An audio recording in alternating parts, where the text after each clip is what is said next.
የካቡት ተናደ ባለማወቅ ስገነባ ፈርሶ ባጸዳው ቆሸሸን እንደገና የጸዳው ደፍርሶ ወርቅ አይደለ ነገር አይጣራ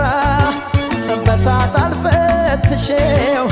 የቸገረ ነገር ግራ ገባኝ በምን ይለያል ሰው ቀድሞ አለመጠንቀቅ ጥንቶን አለመፍራት ኃይለኛ ዱላ ነው ያረፈብኝ ማገገሜን እንጃ ምን ተሻለኝ እንደማንገናኝ ልቤ ያወቀው አፍቅሮ መለየት መንፈሴን ጨነቀው አንቺም ላታገኘኝ እኔም ያንቺ ላልሆን ያለ መረሳትሽ ሚስጥሩ ምን ይሆን